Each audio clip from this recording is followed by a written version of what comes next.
Pantaskah apa itu sesuai dengan dalam kasus ini ketika sejak penetapan tersangka oleh kejadian Kenapa saya bilang lebih pengkhianat? Karena itu menurut saya sekarang ini oleh aparat penegak hukum.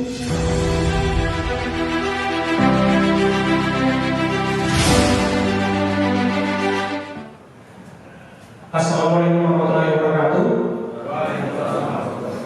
Shalom. Salam sejahtera untuk kita semua, untuk rekan-rekan, kawan-kawan yang hadir di tempat ini. Perkenalkan, saya Adham Silaban. Saya diminta oleh Bu Badri Luka, sahabat baik saya, Bu Badri, untuk menjadi moderator yang memandu jalannya diskusi pada siang hari ini bersama dengan narasumber yang oke-oke dan kece-kece di sini. Harapannya bahwa kita bisa kumpul di sini sembari nanti, kalau bahasa sekarang, buka puasa, ngabuburit sambil ngomongin hukum kaitannya dengan apa yang terjadi di Papua. Pesan ini akan bisa disampaikan nanti dan bisa membawa pencerahan bagi kita sekaligus nilai tambah untuk kawan-kawan yang juga hadir di tempat ini. Dan sekali lagi saya ucapkan terima kasih Bu Badri Luka selaku founder Suka Hukum, dan boleh tepuk tangan untuk Bu Badri ini. Bu Badri nanti akan menyampaikan opening speech sebelum nanti saya akan perkenalkan juga narasumber yang hebat-hebat. Tapi lebih dulu kita akan dengarkan apa yang disampaikan oleh Bu Badri sore hari ini untuk membuka diskusi kita. Silakan Bu Badri. Oke. Assalamualaikum warahmatullahi wabarakatuh. Salam. Di sore hari ini dalam momentum bulan puasa yang sangat suci ini, kami secara khusus mengadakan diskusi publik antara Suka Hukum bekerjasama dengan aliansi masyarakat dan mahasiswa Papua anti korupsi. Ada Pak Hilman di sini, beliau senior saya. Di sini juga ada pembicara yang hebat, ada Pak Sawor Senior. Terima kasih Pak Sawor atas kehadirannya. Beliau selaku pegiat anti korupsi. Lalu ada Pak Badri Tulamis. Beliau mungkin teman-teman sudah asing, sudah tidak asing. Dia baca pakar di tentang negara. Pak Badri, terima kasih. Dan juga Bapak Natali Yustiga, aktivis hak asasi manusia. Dan juga tidak lupa ada senior saya, Bang Michael Zulman.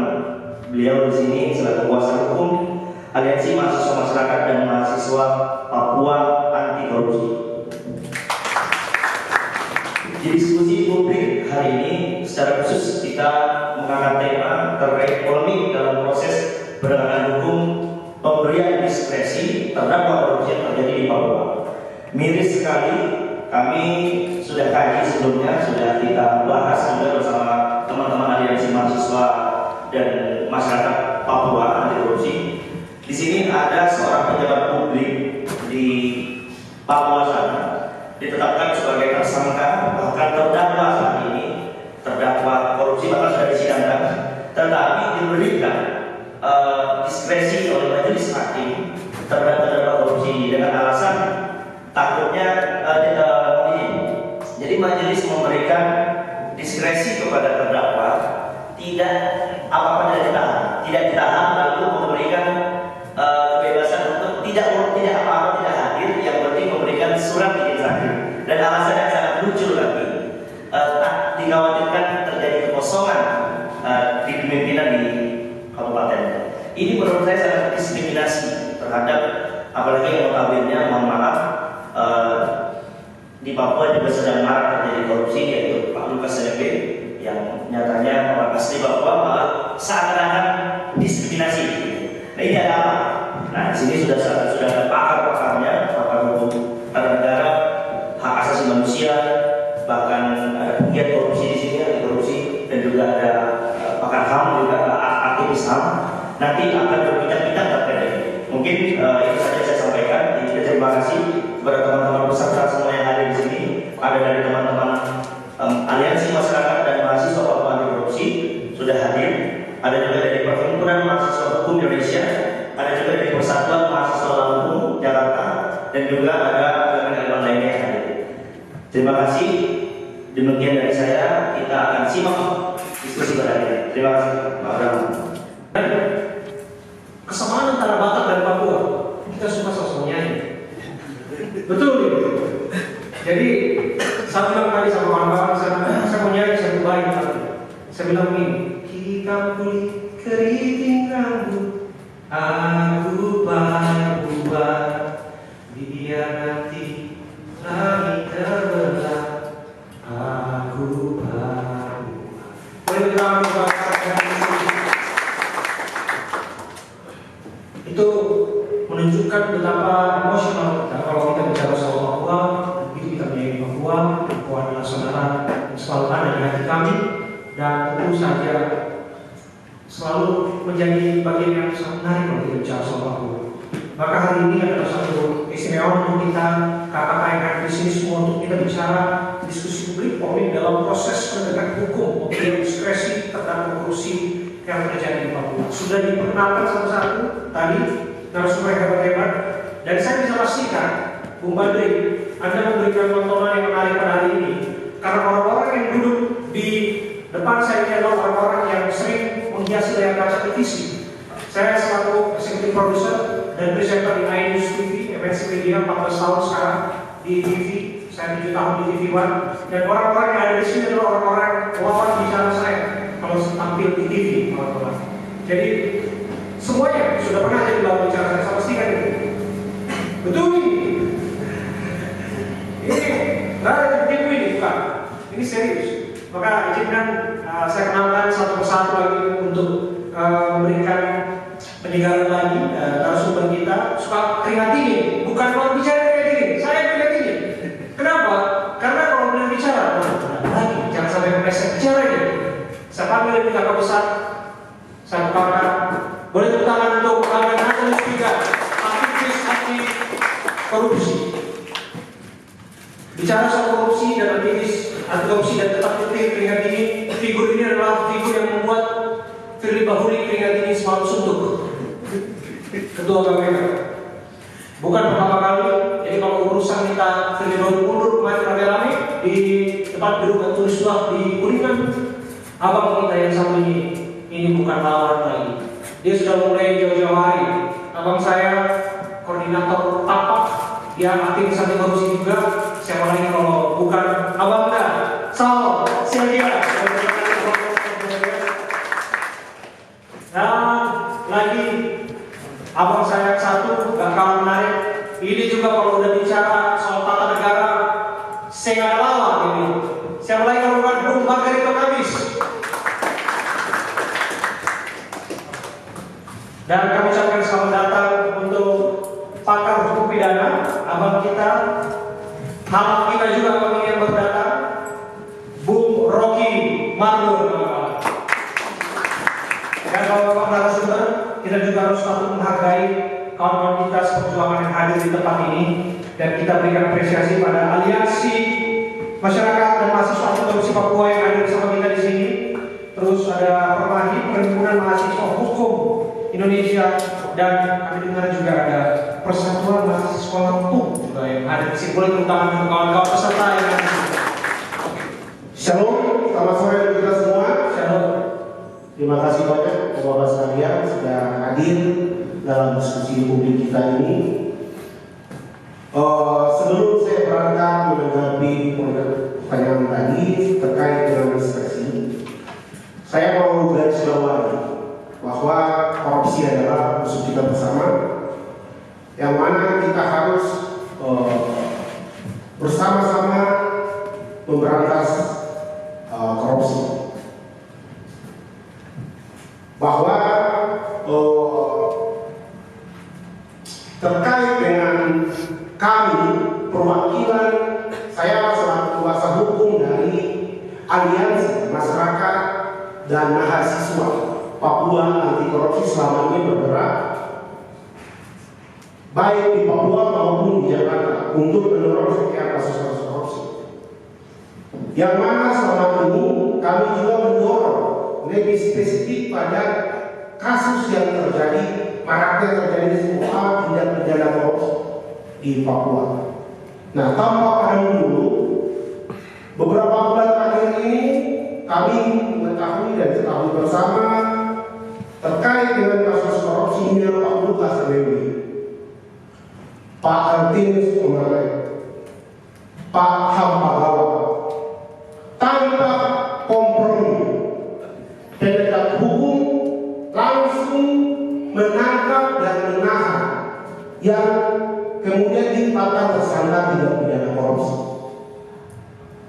Bahwa kami sepakat itu bagian dari penegakan hukum.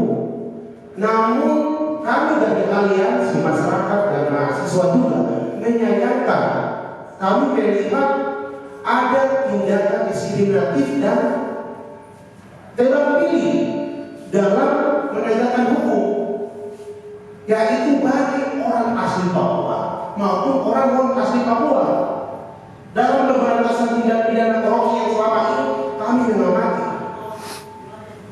Dan kami melihat bahwa penegakan hukum baik itu KPK, Kejaksaan Agung maupun kepolisian sangat diskriminatif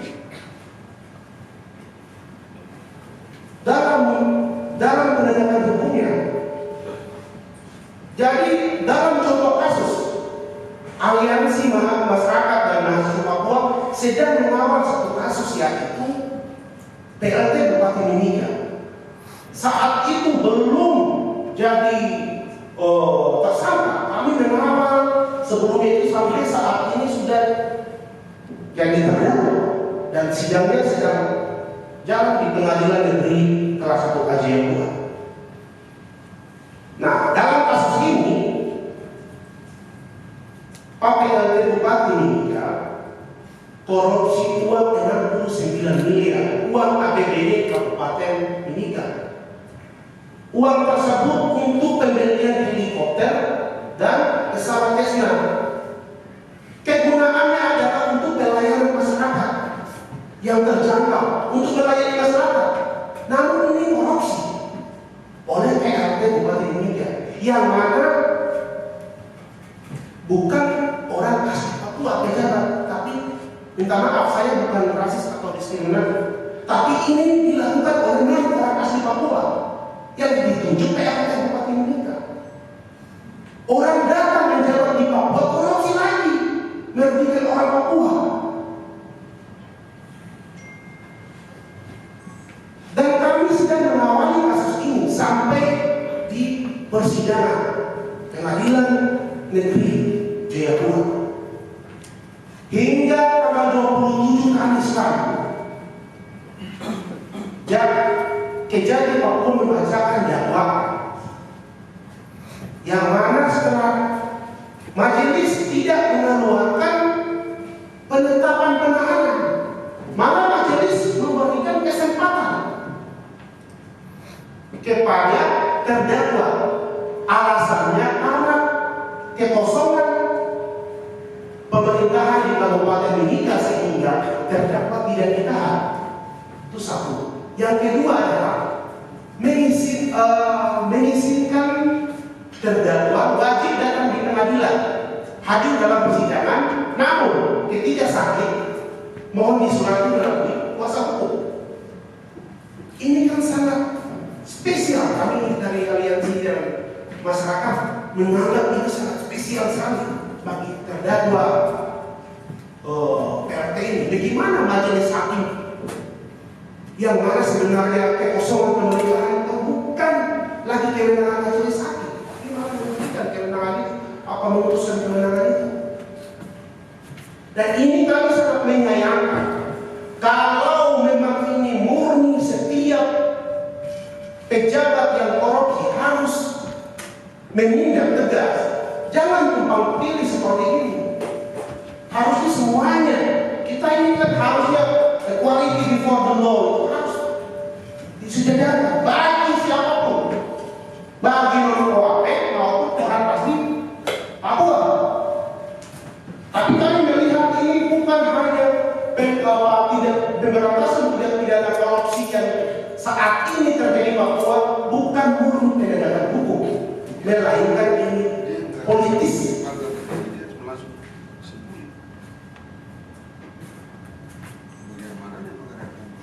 Jadi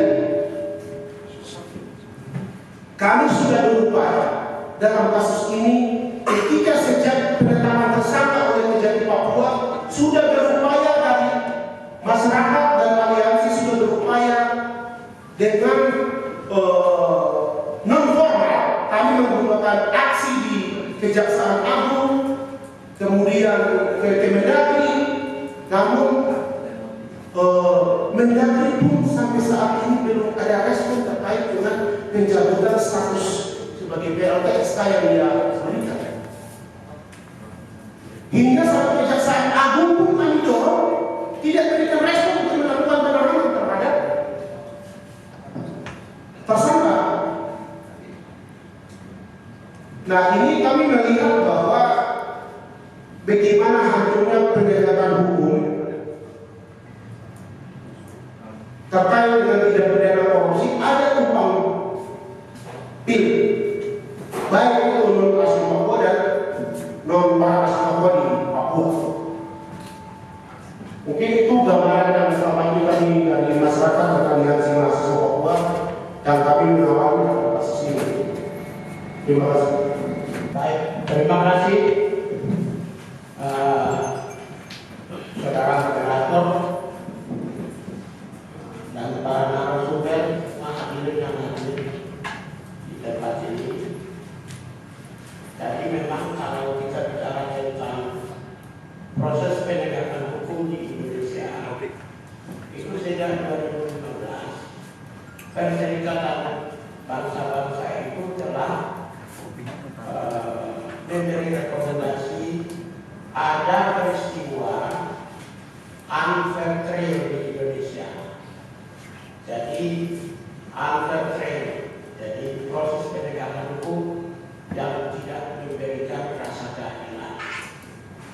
2015 ya, 2015 itu di bawah kepemimpinan Presiden Joko Widodo. Kalau unfair trial itu artinya sebuah proses hukum yang tidak didasarkan pada penegakan hukum berbasis pada amanat-amanat konstitusi dan amanat-amanat yang ada di dalam regulasi. Berarti penegakan hukum itu dijalankan berdasarkan perspektif individu. Kalau perspektif individu mengabaikan penegakan hukum, itu di dalam istilahnya itu kalau di India itu disebut apa namanya vigilante code.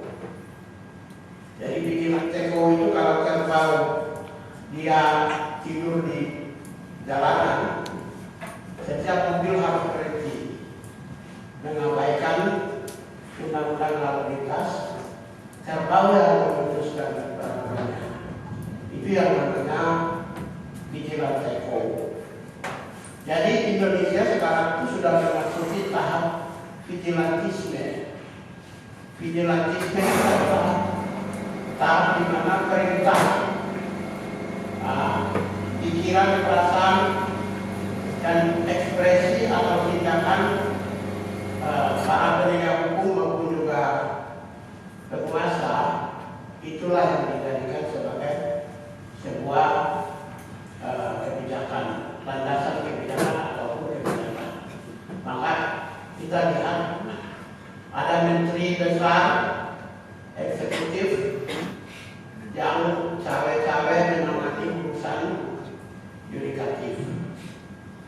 Ya, kemudian juga ada lembaga-lembaga yudikatif menangani urusan-urusan pemerintahan.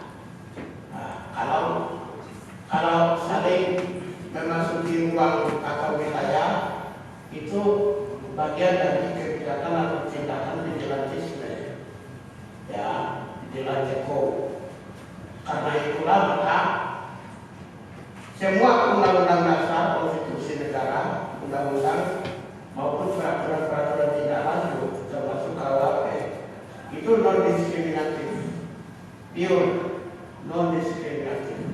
Semua orang sama di hadapan hukum.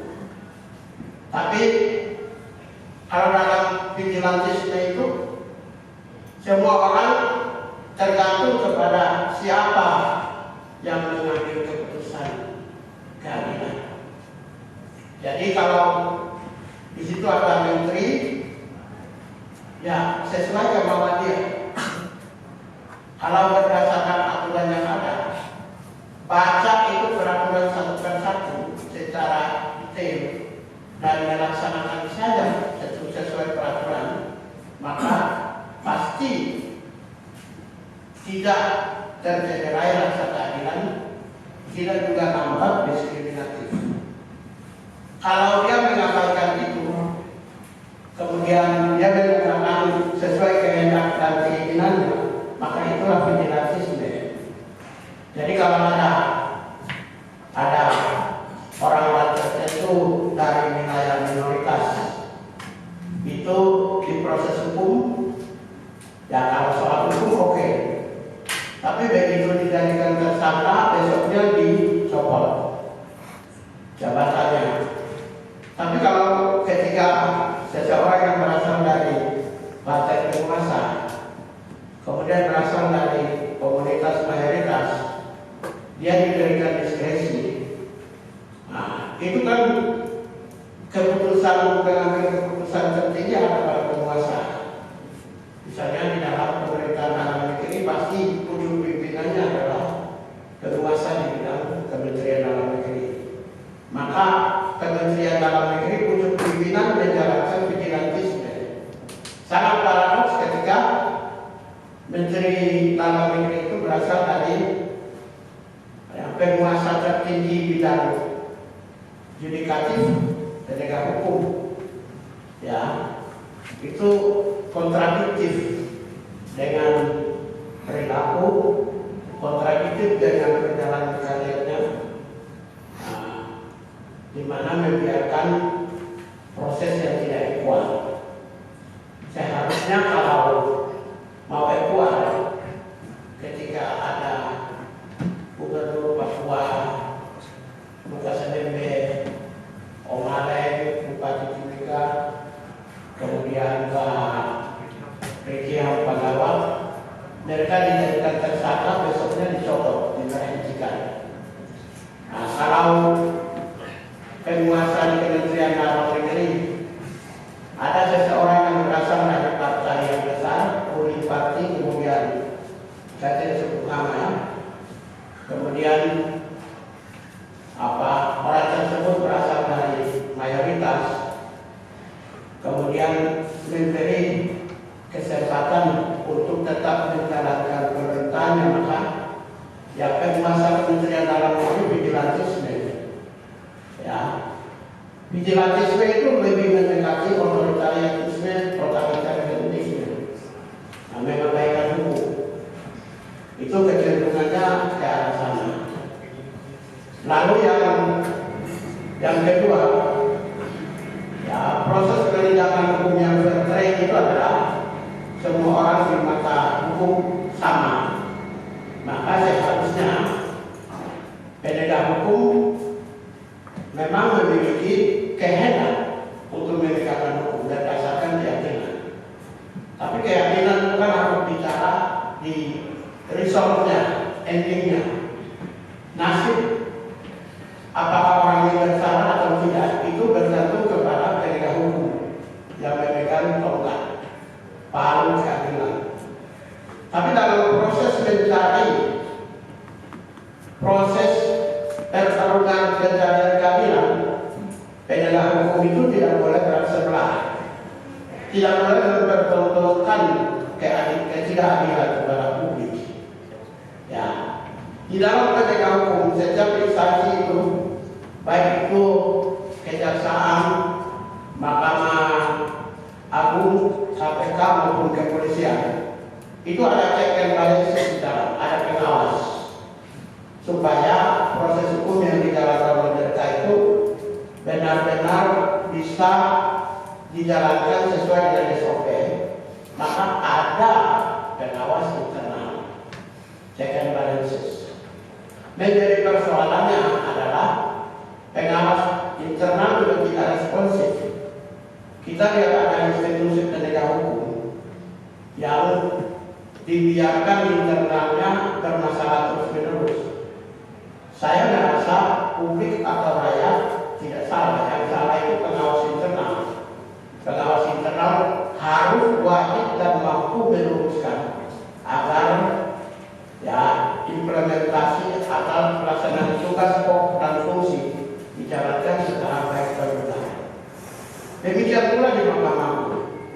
Kalau di dalam proses pencarian keadilan itu ada hakim yang tidak memberi rasa keadilan, maka pengawas internal yang harus membenarkan di dalam proses, karena proses yang berkualitas akan menghasilkan hasil yang berkualitas. Proses yang berkeadilan akan menghasilkan hasil yang berkeadilan. Proses yang objektif akan menghasilkan hasil yang objektif. Proses yang berkualitas akan menghasilkan hasil yang berkualitas. Maka kalau badan pengawas Mahkamah Agung tidak mengontrol proses agar peradilan itu berjalan secara berkualitas, maka hasilnya pasti tidak akan menghasilkan sebuah keadilan maksimal. Keadilan itu bukan diukur menurut keyakinan hakim. Keadilan itu bukan diukur menurut keyakinan para penguasa. Keadilan juga tidak diukur menurut pelaku. Tapi keadilan itu diukur menurut kepentingan bersama rakyat. Ya, proses hasil yang baik itu adalah menghasilkan kehendak sesuai kehendak publik, bonum comune. Jadi kalau hari ini mempertontonkan proses hukum yang tidak berkeadilan, maka pasti hasil akhirnya adalah tidak mencerminkan kepentingan publik, bonum comune. Nah, itu yang harus diperhatikan oleh para penegak hukum. Lalu yang berikut, siapa mesin produksi keadilan? Tentu mesin produksi keadilan di Indonesia itu ada 5. 1, kejaksaan. Yang kedua, KPK. Yang ketiga adalah Mahkamah Agung. Yang keempat itu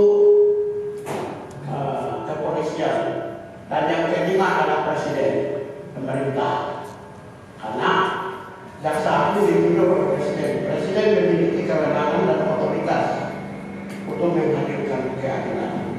Jadi ketika Perserikatan Bangsa-Bangsa menyatakan Indonesia sedang menuju sebuah proses hukum yang mencerminkan ketidakadilan, unfair trade, maka sebenarnya yang 5 penguasa ini yang harus bertanggung jawab. Ya. Kemudian apakah misalnya Menko Polhukam bisa ikut andil di dalam tanggung jawab pengelolaan penegakan hukum? Tidak.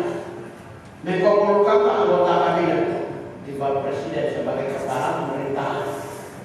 Ya, dia tidak bisa memimpin, mengkoordinir penegakan hukum, ya para penegak hukum, terutama KPK dan Mahkamah Agung. Karena KPK dan Mahkamah Agung adalah auxiliary body, bukan presidensial unit.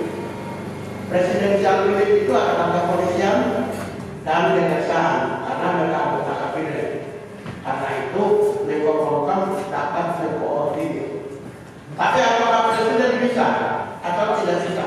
Presiden bisa sebagai kepala negara, karena kepala negara itu dia memimpin sebuah institusi di dalam negara. Kepala negara juga sebagai kepala pemerintah dipimpin, namanya di luar negeri itu the presidential administration. Jadi kalau di Amerika itu kementerian disebut administrasi Presiden Biden, bukan negara. Jadi inilah mereka ini 5 pilar utama pemegang kekuasaan hukum di Indonesia. Ini ikut turut bertanggung jawab menghadirkan keadilan. Tapi problemnya apa? Problemnya adalah presiden sebagai kepala negara dan pemerintah itu berasal dari satu partai yang berkuasa, the ruling party. Nah, maka di situ tergantung dua. Presiden mau ingin menjalankan hadir sebagai negarawan yang berada di atas semua golongan, atau dia hadir partikular mencerminkan sikap-sikap partai politik dan kepentingan partai politik. Di Indonesia lebih cenderung yang kedua. Seringkali keputusan-keputusan yang diambil oleh presiden sebagai penguasa seringkali selalu berpikir hal-hal yang kecil, hal-hal yang partikular untuk kepentingan partai penguasa. Nah, ini karena itu apakah lantas wajar dan lantas kita sebut presiden adalah seorang negarawan? Menurut saya tidak. Ya, presiden sebagai pemimpin misi pelaksana pemerintah. Nah, jangan-jangan saya melihat jaksa agung, ya, saya harus menilai ya, fair. Jaksa agung itu adik kandungnya wakil ketua umum partai PDI Perjuangan. Tapi beliau menetapkan bupati yang berasal dari partai PDI Perjuangan sudah tersangka. Nah, berarti dia bagus dong. Bagus dong. Karena kalau tidak mungkin kakak kandungnya PDI Perjuangan, adiknya jaksa agung PDI Perjuangan ditetapkan sebagai tersangka. Kalau integritas dan kredibilitasnya tidak mumpuni dan tidak bagus, tidak mungkin beliau bisa menetapkan kader-kader PDI Perjuangan tersangka di dalam proses hukum di Kejaksaan Agung. Jadi kita juga harus melihat bahwa Kejaksaan Agung di bawah Pak Profesor Dr. Burhanuddin ini akan lebih baik. Ya, tidak bisa kita berpikir. Kalau kepolisian juga on the track sekarang dijalankan. KPK juga on the track, tapi diganggu banyak orang. Biasanya mesin pengganggu KPK itu adalah orang-orang yang beraliansi ya dengan orang-orang koruptor dan orang jahat. Tidak semua, ada juga yang watchdog secara murni. Ada juga, tapi biasanya banyak yang berasal dari mesin-mesin penjahat. Ya, itu juga tidak sehingga hasil akhirnya tidak melahirkan rasa keadilan. Ya. Salah satu kelemahan di KPK juga kalau kita lihat, itu kelemahannya pada pengawas, dewan pengawas. Jadi kalau pelaksanaan terganggu, institusi internal itu terganggu terus-menerus, para pengawas itu tidak berkualitas, di low standar menurut saya, tidak profesional. Jadi bukan pimpinan KPK saja yang salah. Itu kalau di Mahkamah Agung, ya kita juga dipertontonkan dengan perilaku hakim yang mulia. Jadi ke depan itu ini tanpa saya merendahkan para hakimnya. Jangan-jangan lama-lama rakyat akan di dalam ruang persidangan itu disebut Bapak yang dimuliakan, terpaksa dimuliakan. Terpaksa dimuliakan. Jadi dengan peristiwa-peristiwa akrasa yang dipertontonkan kepada publik yang tidak mencerminkan rasa moralitas, ya itu sebenarnya menunjukkan bahwa The Supreme, yang majelis yang paling tertinggi, institusi yang sangat mulia di Amerika itu, setiap hakim itu diawasi, gaji yang tinggi, rumah yang cukup, masa depan terjamin, diawasi security yang cukup, karena mereka telah menjaga kedikdayaan hukum, sebuah lembaga yang menghadirkan keadilan. Kalau di Indonesia sekarang kita disuguhkan yang sedikit cenderung tidak mencerminkan keadilan. Nah itu. Kemudian terakhir saya ingin meminta khususnya dua lembaga ya, satu Menteri Dalam Negeri dewasa. Saya kan temannya Mendagri. Kami dua itu bisa duduk sampai jam 5 pagi, Pak. Ini kan live. Biarlah bangsa ini tahu. Kami dua diskusi tentang negara itu dari jam 9 malam sampai jam 5 pagi. Bagaimana mengelola negara ini dulu, tapi itu dulu. Dewasa, adil lah, ya, untuk rakyat Indonesia. Ya, saya menyesal banyak berdiskusi berdua sampai jam 5 pagi. Pak Yani, jam 5 Pak.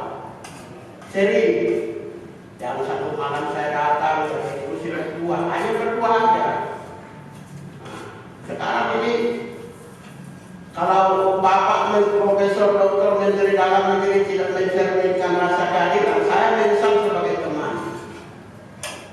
Ya, itu tidak berarti hubungan pertemanannya berhenti ya, tapi saya menyesal sebagai penguasa Kementerian Dalam Negeri yang tidak menghadirkan keadilan. Gini aja, kalau orang luar Jawa itu mau jadi presiden, tunjukkan keadilan aja. Rakyat juga pasti banyak yang mau kok. Saya orang Papua aja, kalau saya tunjukkan keadilan, rakyat pilih saya kok, saya Katolik.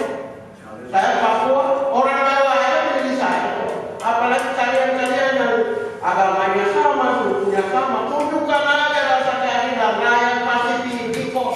Dibersihkan, disapu bersih sehingga pada akhirnya terwujudnya yang tadi disebutkan tadi fair trial, peradilan yang betul adil dan kemudian bisa tegakkan keadilan bersama. Silakan, Pak Rocky.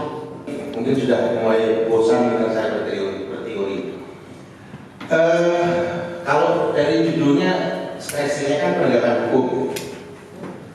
Memang semua tulisan saya, baik dalam bentuk buku maupun dalam bentuk artikel jurnal nasional maupun internasional, selalu bergerak di ranah penegakan hukum.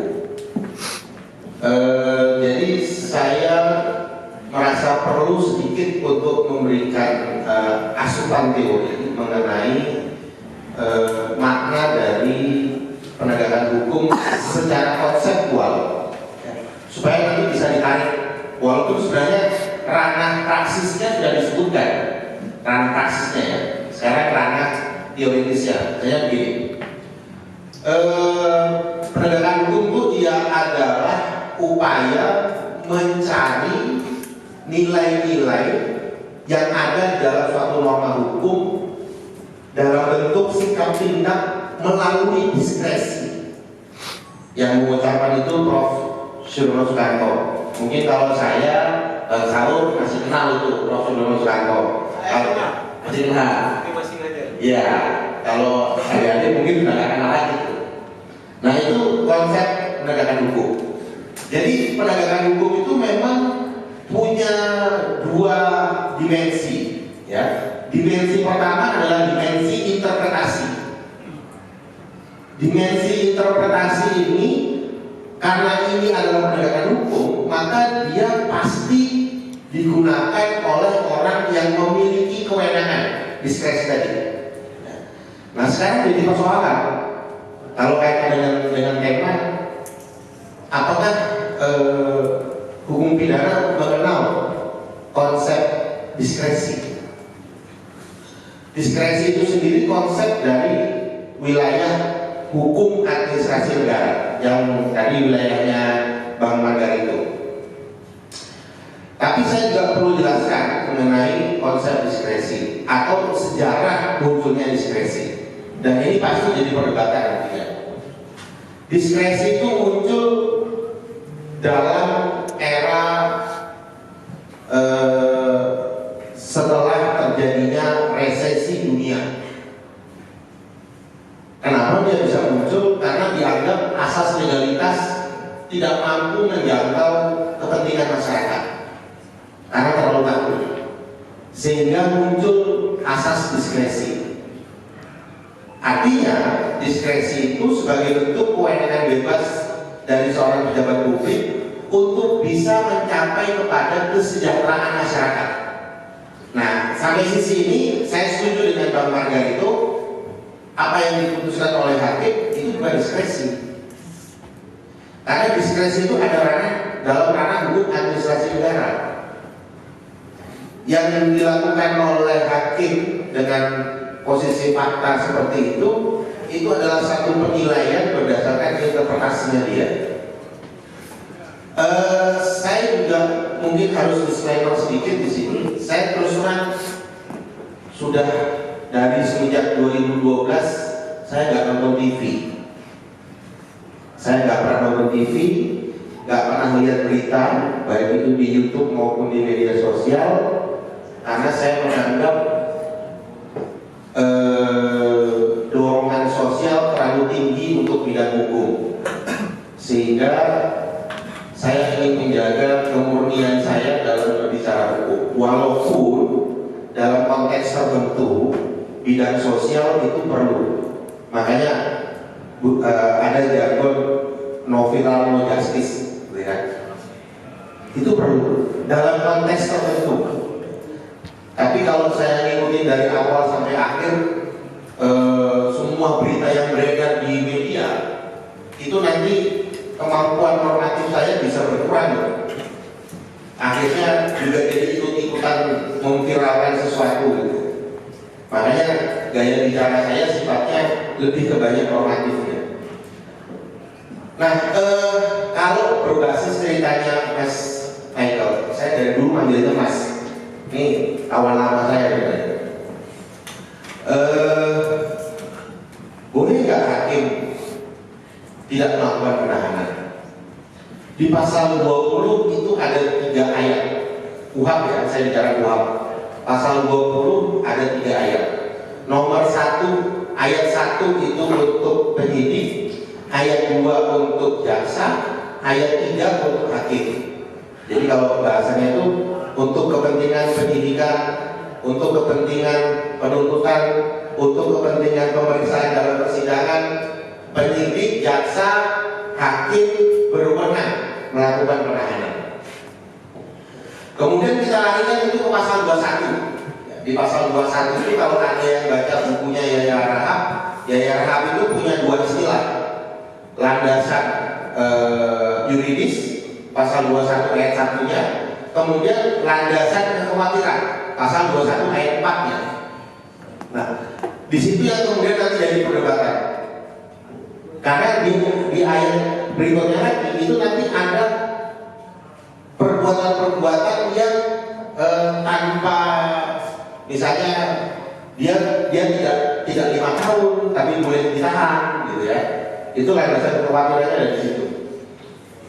Nah, ini hakim akan mencoba menilai dari pasal 20 sampai pasal 21 melalui kemampuan dia dalam ilmu hukum. Saya bicara hukum dulu nih, belum masuk ke sosialnya ya. Melalui kemampuan dia dalam ilmu hukum. Nah, yang jadi persoalan adalah bagaimana memberikan batasan terhadap seseorang yang seharusnya ditahan dari awal, tapi kemudian hakim menentukan untuk tidak ditahan. Secara fakta yuridis tadi diceritakan, karena saya nggak tahu faktanya, saya dengar ceritanya dari penyidik sudah nggak ditahan, dari penuntutan juga sudah nggak ditahan. Maka dari sisi pemeriksaan pemeriksaan persidangan, husnuzonnya, saya berprasangka baik ya, husnuzonnya dia akan mengikuti alur itu untuk tidak ditahan dengan pandangan baik ketika sidang pasti datang. Kalau hakim punya satu aja masukan ke dalam diri hakim bahwa ini punya potensi untuk lari, untuk tidak hadir, maka pasti ditahan. Yang jadi masalah dari penyidikan sampai ke pengadilan itu semua nggak ditahan dan bisa diperiksa. Itu persoalannya, bisa diperiksa. Artinya hakim husnuzon saya, ya, berprasangka baik saya, dia melihat orang ini tidak berpotensi kabur. Nah, tapi ada nggak fairnya, ada hal yang nggak fair dalam KUHP. Menghadirkan terdakwa di persidangan itu bukan kewajiban hakim, tapi kewajibannya jaksa, ya kan? Nanti coba baca juga, itu menjadi kewajiban jaksa untuk menghadirkan terdakwa dalam persidangan. Padahal proses penahanannya itu kewajibannya hakim. Nah, ini ada yang nggak fairnya di situ kalau dari sisi normatifnya. Nah, sekarang itu normatif. Tapi kan hukum tidak bergerak dalam ruang hampa, ya. Hukum itu bergerak dalam suatu realitas sosial. Di awal Mas Mike sudah menceritakan kondisi-kondisi yang muncul di sekeliling peristiwa ini, sehingga akhirnya Mas Mike membuat satu konklusi, ya, yang tadi dia katakan ini tidak bermaksud rasis, gitu ya. Tapi saya juga melihat pendapatnya juga bukan rasis, karena dia membaca tanda-tanda di sekeliling peristiwa yang ada di Papua. Dia baca, dia teliti, dia telaah. Ada perbedaan perlakuan terhadap bagaimana memperlakukan seorang terdakwa yang sakit misalnya, gitu ya. Sebenarnya dalam KUHP itu jelas, gitu. Seorang terdakwa itu boleh tidak hadir di persidangan dengan alasan sakit hanya satu penyebabnya. Sakit itu mengganggu kemampuannya berbicara dan mengganggu kemampuannya berpikir. Hanya itu. Tapi kalau dia bisa berbicara dan bisa berpikir, bahkan kalau perlu tempat tidurnya dari rumah sakit itu dibawa ke pengadilan. Sepanjang dia masih bisa berbicara dan masih bisa berpikir. Tapi kalau penyakit itu sudah mengganggu kemampuannya berpikir, maka diperbolehkan untuk tidak hadir.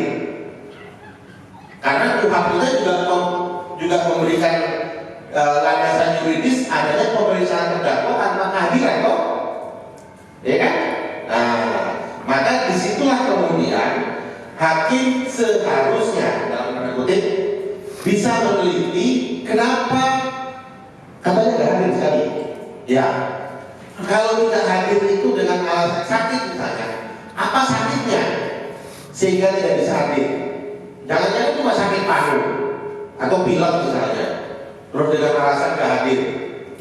Nah, ini yang kemudian keterbukaan itu harus muncul dalam ruang persidangan untuk dikaji secara bersama.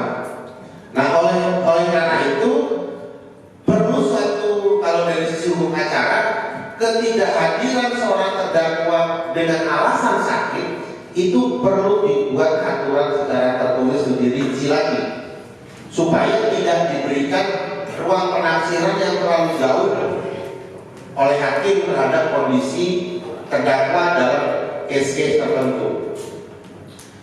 Nah, saya sekarang mencoba untuk melampaui pola pemikiran normatif saya. Ya, ketika saya masih beracara, dulu saya sempat beracara 2007 sampai 2014 saya itu masih jadi pengacara. 2014 setelah saya daftar kuliah S3, saya memutuskan berhenti untuk beracara karena sudah cukup 7 tahun melihat bobroknya hukum. Ya, tinggal saya tuliskan dalam bentuk disertasi. Jadi kita pernah bahas dulu ya di LBH disertasi saya. Nah, ketika suatu perkara hukum itu terjadi, maka sebenarnya banyak orang, banyak mata, banyak pikiran yang pasti akan selalu memperbandingkan antara case satu dengan case yang lain. Itu sudah pasti. Dari diskusi kita tadi aja sudah berapa yang mengatakan ada perbandingan dengan case ini, terutama tadi dengan perbandingan dengan Pak Lukas ya, mengenai sakitnya beliau yang tetap dilakukan penanganan, penangkapan dan penahanan. Nah, ini yang kemudian tidak aware dari para penegak hukum. Nah, makanya tulisan-tulisan saya itu sebenarnya dari awal banyak nyerang penegak hukum sebenarnya, terutama jaksa sama penyidik itu paling banyak saya serang. Kalau KPK jarang saya serang. Pernah sekali saya serang KPK tapi nggak direspon gitu. Secara ilmiah ya, bukan secara sosial kan. Saya serang secara ilmiah melalui tulisan tapi nggak direspon. KPK yang komisioner sekarang, bukan yang lalu. Nah, ini yang kemudian mesti menjadi satu catatan khusus bagi para penegak hukum ketika menangani suatu perkara. Maka mereka seolah-olah melupakan bahwa perkara tersebut dipantau secara massal, ya, secara media sosial itu memantau, masyarakat itu memantau dengan perbedaan perlakuan dari satu terdakwa dengan terdakwa yang lain. Itu pun nggak ada SOP-nya. dalam penegakan hukum. Kenapa ini mesti diperlakukan A? Kenapa ini mesti diperlakukan B? Karena semua diputuskan dalam ruangan tertutup. Jadi kalau dulu saya masih jadi pengacara, kalau polisi, saya mau berdebat dengan polisi, pasti jawabannya itu silakan masuk ke ruangan Pak Ani. Supaya yang salah, saya baca dapilnya adalah dapil ketujuh Papua. Kan yang tadi itu, maksud saya begini, kawan-kawan sekalian, akhirnya kan kita seperti saya bilang kan daulat itu di tangan kita, di tangan kawan-kawan di sini. Maksud saya, karena pengalaman saya juga waktu pemekaran, saya tahu dari survei orang asli Papua itu tidak mau dimekarkan. Tetapi Komarudin lah kemudian yang sangat ngotot karena dia ketua, ya atau ketua pemekaran, dan mereka ini tidak pernah mau menerima Majelis Rakyat Papua, tetapi dia bilang dia undang orang-orang yang mendukung sehingga fakta seperti ini. Maksud saya kawan-kawan sekalian, Anda harus mencatat kalau Anda menghargai demokrasi daulat rakyat yang kita miliki, bahwa tahun depan ada kemudian tolong dicatat gitu loh. Nah, dan yang kedua, nah tadi Dr. Rocky, saya memahami dia meninggalkan panggung sebagai praktisi, dia juga berbicara tentang bagaimana gelapnya tadi dunia praktek kita ini. Nah, kawan-kawan sekalian, kalau semua orang-orang meninggalkan panggung yang tadi yang rusak itu, seharusnya juga kita ikut menggadaikan. Kita hargai dengan Rocky untuk jadi seorang akademisi, tetapi kita juga berkewajiban jangan tinggalkan panggung. Ada juga berbagi tugas sebagai seorang akademisi, itu juga sangat mulia. Tetapi Anda juga sebagai mahasiswa juga praktisi dari tanggung jawab Anda. Yang tadi saya bilang, pemilu itu Anda mengatakan jangan sampai Anda teriak-teriak jangan korupsi. Ada seorang kepala daerah memberikan 102.000 sekian, Anda terima juga.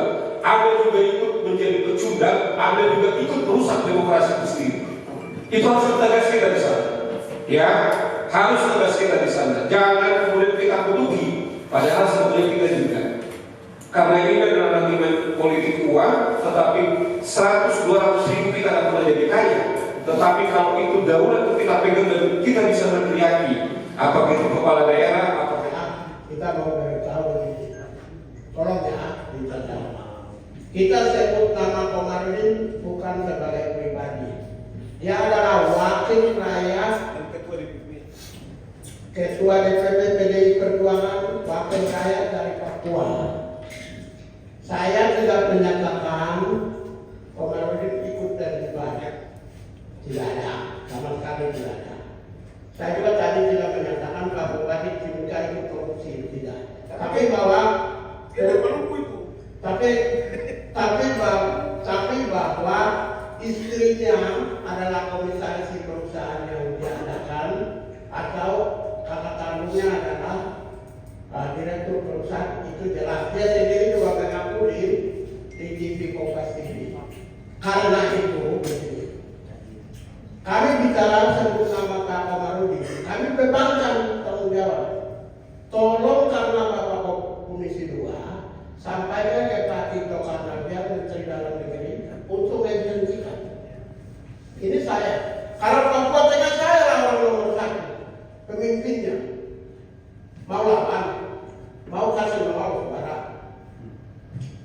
Kalau di Papua sih banyak, Papua Pegunungan banyak, Merauke banyak, Papua apalagi nanti ketiga ini. Kalau saya bilang nol ya nol, besok tidak dapat ya tidak dapat. Boleh cek. Bapak saya orang suku, mayoritas 60% suara. Saya orang Mandene saya orang Manume, pemilik gunung Tembagapura. Mama saya orang Moni yang punya blok Papua. Kalau saya Katolik, bapak saya Protestan. Seluruh pastor keluarga saya. Lo mau jadi DPR? Kalau mau, ya beritahu Pak Tito sebagai jangankan fungsi pengawasan sebagai wali rakyat. Saya ini jangankan fungsi pengawasan. Kami kan tidak punya jangkauan ke DPR. kami juga tidak bisa punya jasa untuk kami meminta Bapak Wakil Rakyat menjalankan fungsi pengawasannya yang digaji oleh uang rakyat untuk melaksanakan fungsi pengawasan terhadap kebijakan pemerintah. Langsung meminta kepada Menteri Dalam Negeri untuk melakukan pengendalian pemerintah. Pengendalian pemerintah itu adalah mengganti PRT dan menunjuk PRT yang baru. Jadi kami tidak menunggu, tapi kami meminta. Tapi periode berikut Bapak terpilih belum tentu. Sekalipun ada 5 bupati dari PDI Perjuangan yang tahun ini juga pensiun semua.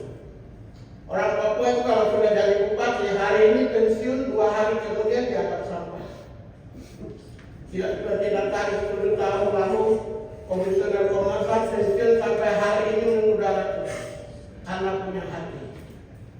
Kalau yang tidak punya hati hari ini bupati, besok pagi sudah itu jangan sampah, tidak dihormati lagi. Emang kamu punya kuasa, kamu punya kekuasaan? Tidak mungkin. Percaya saja, tidak mungkin akan terpilih periode berikutnya. Apalagi Papua Tengah itu cuma 1 suara. Kalau saya perintah, ingat 2014, satu-satunya kabupaten di Indonesia yang salah satu calon presiden nol itu sejarah dunia. Itu hanya ada di Papua Tengah. Jadi jangan berharap dari itu kita akan jadi terpilih di lagi. Kalau anti korupsi, lalu ada Pak Bagarito Kamis, beliau mungkin teman-teman mengenai nasi sudah tidak asing di daerah Gajah, pakar tata negara, Pak Bagarito, terima kasih. Dan juga Bapak Nathan Mustika, aktivis hak asasi manusia, dan juga tidak lupa ada senior saya, Bang Mega Duduman. Beliau di sini selaku kuasa hukum Aliansi Mahasiswa Masyarakat dan Mahasiswa Papua Anti Korupsi. Ini ada nama. Nah, di sini sudah ada pakar-pakarnya, pakar hukum tata negara, hak asasi manusia, bahkan ada penggiat korupsi di sini, anti korupsi, dan juga ada pakar HAM juga aktivis HAM. Nanti akan berbincang-bincang terkait ini. Mungkin itu saja saya sampaikan. Terima kasih kepada teman-teman peserta semua yang hadir di sini. Tapi ini dilakukan oleh orang asli Papua yang ditunjuk PRT Bupati Mimika. Orang datang menjabat di Papua korupsi lagi, merugikan orang Papua.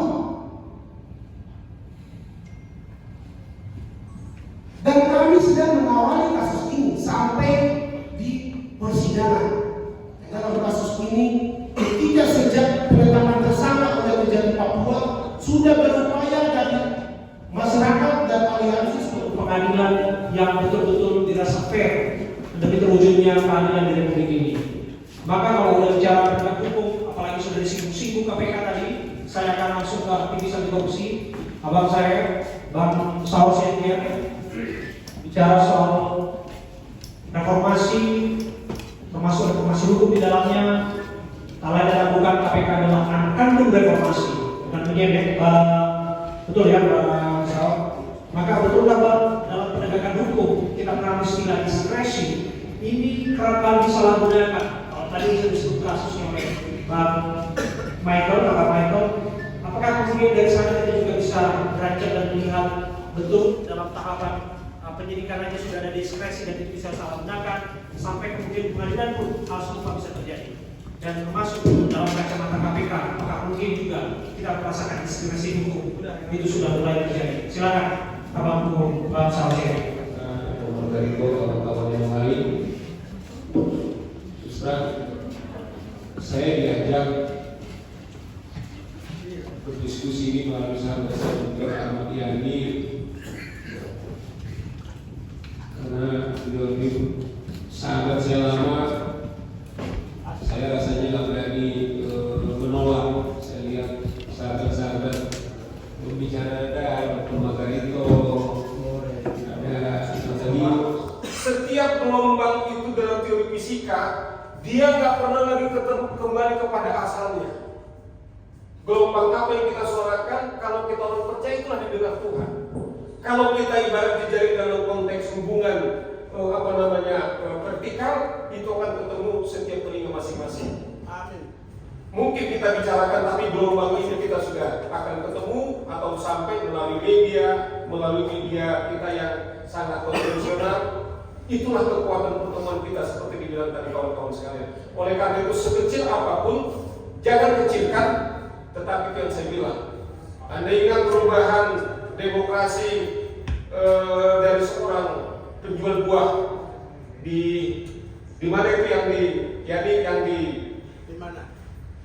di Amerika, Eropa. bukan di Amerika, dia penjual buah, kemudian dia melalui kriminalisasi, kemudian dia akhirnya terjadi perubahan namanya Arab Spring. Itu dimulai dari seorang kawan-kawan sekali. Apakah korban? Jangan sempat Anda berhenti jadi korban. Muncullah korban, kemudian jadi pejuang. Selamat berjuang, selamat menang kawan-kawan kita semuanya. Terima kasih. Apalagi ini sekarang, ini ada masalah teman-teman. Oh, saksi dalam perkara ini, kata kawan ini 80% PNS semua. Nah, bosnya PNS itu sekarang ini tidak bermasalah. Nah, gimana itu? Ini lucu. Saya nggak tahu ya, masuk mana ya, Rob. Kan begini nih, Timika ke Jayapura berapa jam? Dari Timika ke Jayapura? 1 jam. Oh, 1 jam saja. Oh, berarti tidak terlalu besar. Sebab kalau jauh kan, jangan-jangan dia dari kantor dari Timika pergi ke Jayapura tidak pakai uang negara, pakai SPPD. Jangan kita tahu nih. Fasilitas negara. Nah, kita nggak tahu nih kan dia bupati loh. Cuma perjalanan itu masih bukan perjalanan dinas kan. Jadi kalau keluar barang itu jadi banyak tidak ada lagi loh. Gitu. Tapi ini kan menarik membuat kita memiliki alasan yang cukup rasional untuk tiba pada titik menjual barang kecil, barang apa, barang sederhana, barang loh kok tidak dikenali oleh orang yang memiliki penciuman hebat, mata hebat, otak hebat kan sih. Gitu-gitu sekali lagi saya sarankan kepada Mike sama Mike Jokowi untuk advice Mike baik-baik supaya langkah yang dia tempuh itu produktif, tidak cukup dengan kreatif. Ya kadang-kadang kita mesti ya pintar aja, kadang-kadang nggak cukup, mesti pintar-pintar. Saya kira itu yang dapat saya sampaikan di kesempatan yang debat ini. Nanti kita diskusi kalau ada yang perlu diskusikan. Terima kasih banyak. Assalamualaikum warahmatullahi wabarakatuh. Bupati Timika itu dari Maluku. Dia orang Maluku. Partai penguasa PDI Perjuangan. Ini kan saya yang sangat fakta ini. Ini fakta. Matahari terbit dari timur, itu fakta. Terbenam di barat, itu fakta. Bupati Timika itu orang Maluku. PRT Bupati Timika. Dia orang dari PDI Perjuangan. Ada calon DPR RI dari Papua. Dia ketua DPP PDI Perjuangan Pusat. Dan Ibu Mega sering sebut namanya orang PDI Perjuangan. Kebetulan dari Maluku Tenggara sama-sama. Siapa? Bapak yang sebut ya? Saya tanya. Pak, supaya jangan salah, namanya siapa Bram? Siapa namanya? Biasa bos yang tanya, sekarang bos tanya. Jadi Watubun lah, nama tubuhnya siapa? oh waktu beliau yang sebut ya, Saya sebut supaya jangan salah karena banyak DPP kan. Siapa nama awalnya? Omarudin Watubun. Itu kan orang hukum seperti itu, jangan orang. Dia orang dari Maluku Tenggara, satu daerah dengan Bupati Timika. Kebetulan dia komisi berapa? Bisa saya salah. Komisi 2. Komisi 2 itu rekannya Menteri Dalam Negeri Tito Karnavian. Saya sampaikan fakta ya.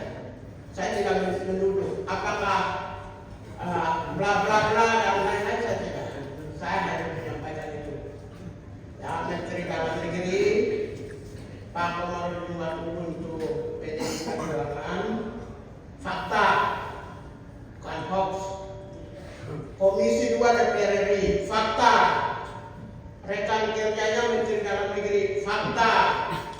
Ya orang rekan Selamat malam, Izin bertanya untuk Kakak Michael, selaku kuasa hukum Aliansi Masyarakat dan Mahasiswa Anti Korupsi Papua, izin bertanya, upaya apa yang sudah dilakukan oleh masyarakat dan mahasiswa mendorong kasus terdakwa PLT Bupati Mimika? Terima kasih.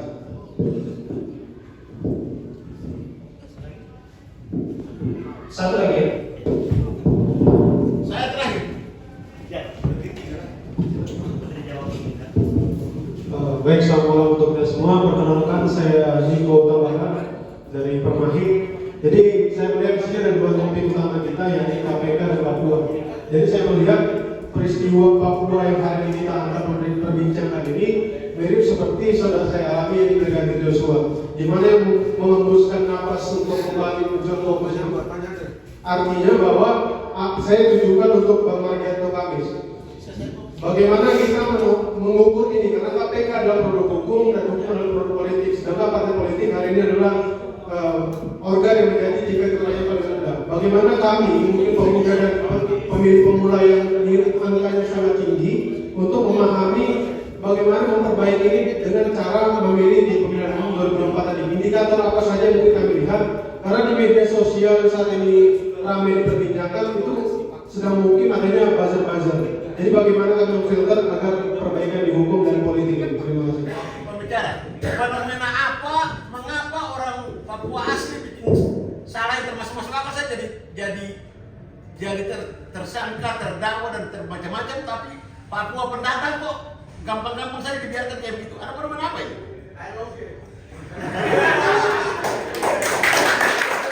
Kebetulan saya Sekretaris Jenderal Dewan Pimpinan Nasional Permahi, satu organ gitu. Jadi tadi saya sudah mendengarkan banyak dari abang-abang kita yang di depan semua. Saya punya dua pertanyaan. Pertama, tadi saya menarik terkait penjelasan Bang Sawi bahwa bicara soal etika, bahwa saya beranggapan bahwa etika itu lebih tinggi daripada hukum itu sendiri. Nah, ini kan menjadi korelasi bahwa dan fakta bahwa kasus ini terjadi karena saya anggap penegak hukumnya tidak memiliki etika yang cukup baik dari tingkat kepolisian, kejaksaan, bahkan hakim itu sendiri. Karena pada faktanya tadi yang saya lihat dari diskusi, fakta-faktanya dari menyebutkan itu bahwa dalam proses-proses yang sudah ditetapkan sebagai terdakwa dengan nominal yang cukup besar dan kemungkinan dia mengulangi perbuatannya kembali itu masih terjadi.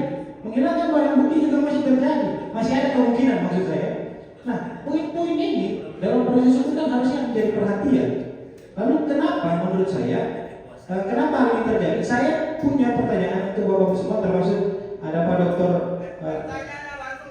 Pak Rocky sebagai akademisi, melihat bagaimana perspektif Bapak sebagai akademisi juga melihat konteks aparat penegak hukum ini soal etika, karena banyak kasus ini yang saya anggap ini penegakan hukumnya berdasarkan kemauan penegak hukum itu sendiri, bukan berdasarkan aturan atau undang-undang. Bagaimana pandangan Bapak sebagai akademisi? Itu saja mungkin dari saya. Terima kasih. Saya langsung saja kepada pertanyaan saya. Tadi kita berbicara mengenai diskresi, kemudian penegakan hukum, dan juga ada pembicaraan mengenai keadilan seperti itu. Dari semua rangkaian yang kita sudah bicarakan sama-sama tentang korupsi dan lain sebagainya, saya rasa itu adalah musuh kita bersama. Tetapi yang mau saya tanyakan adalah bentuk keadilannya seperti itu. Bentuk keadilannya itu seperti apa untuk kami orang asli Papua? Seperti itu dari setiap diskriminasi hukum yang terjadi. Kemudian keadilan yang diberikan oleh negara itu sebenarnya untuk siapa? Terima kasih. Nah, itu upaya-upaya yang sudah Aliansi Masyarakat dan Mahasiswa Papua Anti Korupsi sudah berupaya sampai dengan dibarengi dengan aksi-aksi di Kementerian Dalam Negeri, bahkan di pengadilan di Jayapura. Jadi kami menganggap bahwa bagaimana diskriminasinya dalam penegakan hukum Republik ini bagi itu orang asli Papua dan non orang asli Papua. Sedangkan non orang asli Papua yang menjabat dan kami terima di tanah kami diberikan karpet merah oleh aparat penegak hukum itu sendiri. Nah, jadi kami pertanyakan ini ada apa? Apakah ini setiap penangkapan terhadap pejabat publik orang asli Papua ini benar murni penegakan hukum atau titipan politik? Nah, itu yang selalu kami generasi maupun yang ini selalu mempertanyakan itu. Jadi ada ketidakadilan yang terjadi terhadap orang asli Papua maupun orang asli Papua. Baik kawan-kawan yang datang bekerja dan kami sudah terima mereka dengan baik di tanah kami, bahkan kami diberikan jabatan untuk sudah menjabat sebagai Kadis Perhubungan, bahkan PLT, bahkan Bupati juga sudah dijabat sekarang. Apalagi ditambah sekarang diberikan otsus yang besar, pasti ada peluang di mana mereka kawan-kawan pendatang akan jabat juga di tanah Papua. Mungkin saja jangan sampai terjadi mereka korupsi di tanah kami, tapi dibiarkan. Jangan sampai itu terjadi di Papua. Ketika dengan memaksakan otsus diberikan ke orang Papua. Karena orang Papua sudah di awal sudah menolak otonomi daerah, tapi dipaksakan kan. Nah, jangan sampai ini terjadi. Orang pendatang yang korupsi di Papua diberikan ke mereka, jangan sampai terjadi. Harus ekuat. Bos tadi, saya jadi tema diskusi itu. Tema sendiri lagi tadi itu yang lingkaran kakak-kakaknya begini itu satu entitas yang enak untuk didiskusikan. Urgensi untuk memberhentikan itu orang dan urgensi untuk ditahan itu beralasan dari segi hukum. Kenapa? Kejahatan ini terjadi serinjau itu di kejahatan jabatan. Pemberian pesawat itu ketika dia sedang menjadi pejabat di satu dinas di sana. Baru lagi ada kasus dia. Nah, sekarang dia menjabat sebagai bupati. Jabatan juga tadi. Jadi potensi untuk melakukan bukan potensi. Karena itu maka ada alasan yang besar untuk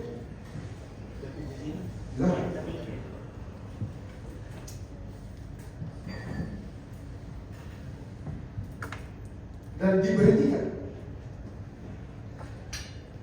Jangan lupa, sedari awal kasus ini terjadi di dalam jabatan. Orang ini sekarang memegang jabatan yang kalau dulu directionnya cuma di dinas itu. Sekarang ini dengan dia sebagai pejabat, directionnya satu kabupaten. Ya, dulu dia cuma berputar di jangkauan kewenangannya cuma di dinas perhubungan. Sekarang dengan menjadi pejabat bupati, jangkauan kewenangannya lebih besar. Karena itu efeknya pasti lebih besar. Di titik